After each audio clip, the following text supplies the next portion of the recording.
Best health packages up to 80% discount. Tirumala Diagnostics. నమస్తే, welcome to Suman TV. నేను మీ యామ్ని.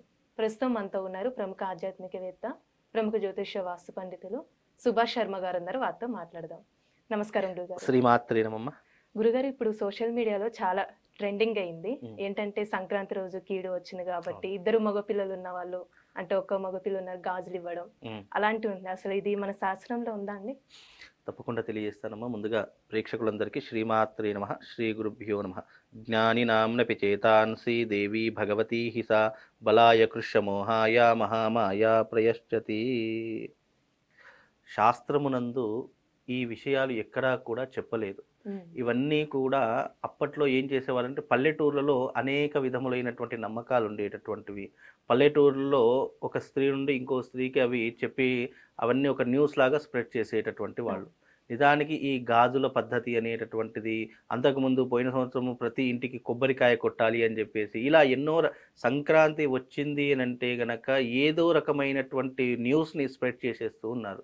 నిజానికి శాస్త్రం నందు ధర్మం నుండి ఇది చెప్పడం లేదు. ఇది ఎక్కడ కూడా చెప్పబడలేదు. చెప్పడం కూడా అవాస్తవము అని చెప్పుకోవచ్చు. ఎందుకు అని అంటే గనక ఈ ఇద్దరు సంతానం ఉన్నటువంటి వారు ఎవరైతే ఉన్నారో ఒక సంతానం ఉన్నటువంటి వారికి 5 రకముల గాజులు ఇవ్వాలి అని చెప్పేసి నేను కూడా ఇన్స్టాగ్రామ్లో సోషల్ మీడియాలో చూశాను. కానీ అది అంతా కూడా శుద్ధ అబద్ధము. దానిని పాటించవలసినటువంటి క్రతువులు లేవు, నియమాలు లేవు. అది ధర్మం నందు శాస్త్రం నందు చెప్పలేదు. చెప్పనటువంటి దాని గురించి మనం పాటించవలసిన అవసరం లేదు. కాకపోతే ఏంటి అంటే ఇవన్నీ ఎందుకు చెప్పుకున్నారు అని అంటే అప్పట్లో ఈ మాటలు చెప్పడం ద్వారా బంధాలు బంధుత్వాలు ఒకటవుతాయి. ఇవి చెప్పడం ద్వారా అయినా సరే వేరే పొరుగురు నుంచి వచ్చేటటువంటి వారు వాళ్ళ ఇంటికి వస్తారు అనేటటువంటి ఒక కాన్సెప్ట్తో చెప్పారేమో కానీ నిజానికి ధర్మం ముందు శాస్త్రం ముందు ఇది చెప్పలేదు. కనుక దీని గురించి పాటించవలసినటువంటి నియమం లేదు. కానీ సంక్రాంతి నందు ఏం పాటించమన్నారు అని అంటే గనక నువ్వులతో చేసేటటువంటి ప్రతీదీ కూడా పాటించమన్నారు. తిల తర్పణము, తిల హోమము, తిల దానము, తిల భక్షణము, అలాగే తిల తర్పణము అంటే దీంట్లో పితృతర్పణము వేరే, మళ్ళీ ఈ యొక్క దేవతలకు ఇచ్చేటటువంటి తర్పణము వేరే. పితృతర్పణానికి నల్ల నువ్వులతో తర్పణం చేయాలి, దేవతా తర్పణానికి తెల్ల నువ్వులతో తర్పణం చేయాలి. అలాగే తిల స్నానము, ఈ 6 రకములైనటువంటి విధానాలు పాటించాలి అని సనాతన ధర్మము. అది కూడా మీరు చూసుకోవచ్చు ఎక్కడ చెప్పారు అనేటటువంటి విషయం కూడా అందరికీ డౌట్. ధర్మసింధు అనేటటువంటి గ్రంథంలో చాలా చక్కగా చెప్పారు. అంటే సంక్రాంతి ఏ విధంగా ఆచరణ చేసుకోవాలి, మన సనాతన ధర్మం ఎలాంటి విలువలు చెప్పింది అనేటటువంటి విషయాన్ని చాలా సంక్షిప్తంగా ఆ ధర్మసింధు అనేటటువంటి గ్రంథంలో నిక్షిప్తంగా వివరించడం జరిగింది. అంటే ఈ యొక్క గాజులు అనేటటువంటివి ఎవరో సృష్టించినవి, ఎవరో చెప్పినటువంటివే తప్ప ధర్మమునందు అయితే చెప్పలేదు.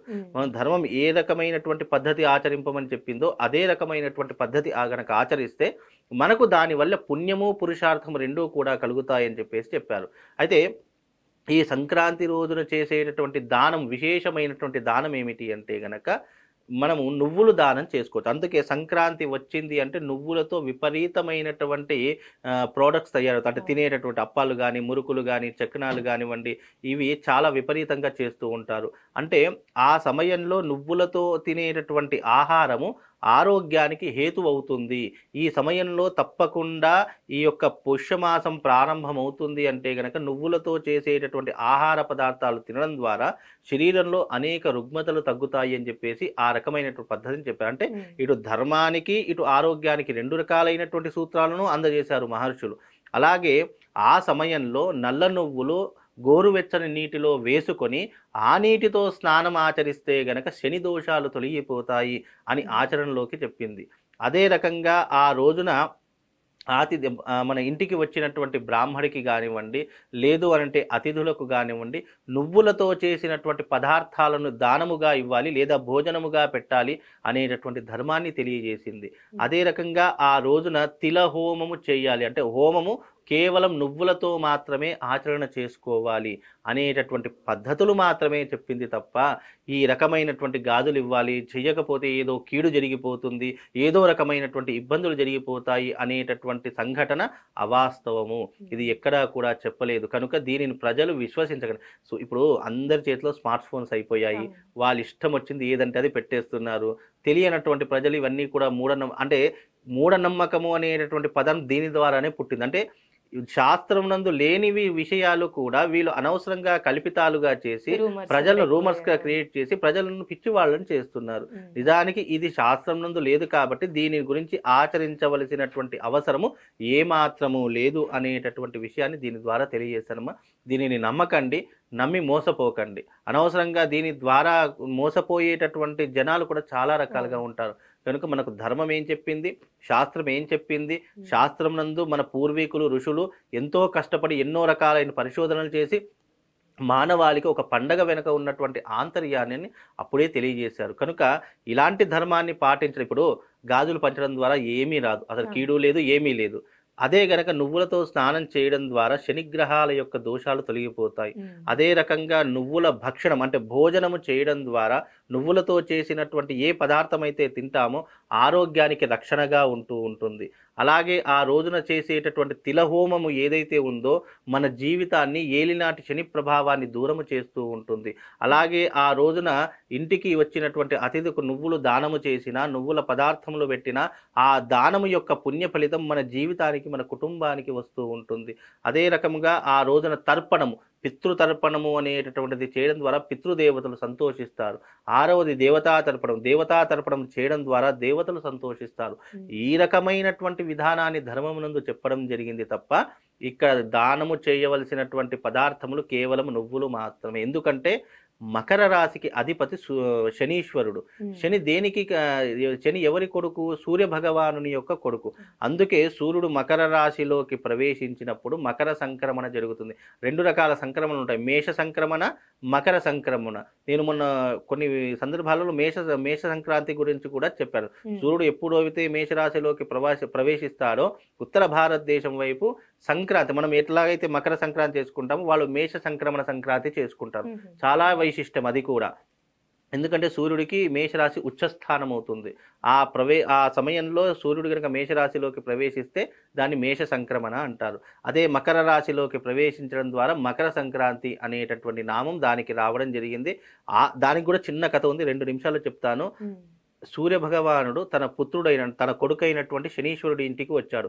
శని భగవాను ఇంటికి వచ్చినప్పుడు శని భగవానుడు ఏం చేశాడు అంటే గనక శనికి ఇష్టమైనటువంటివి తిలలు అంటే నువ్వులు అని అర్థము. అయితే ఈ నువ్వులతో చేసినటువంటి పిండి పదార్థాలను, వంటకాలను సూర్య భగవానుడికి భోజనముగా పెట్టాడు. అప్పుడు ఆ భోజనము, ఆ పదార్థాలన్నీ కూడా తిన్నటువంటి సూర్య భగవానుడు శనీశ్వరుడికి ఒక గొప్పనైనటువంటి వరం ఇచ్చాడు, అద్భుతమైనటువంటి వరము.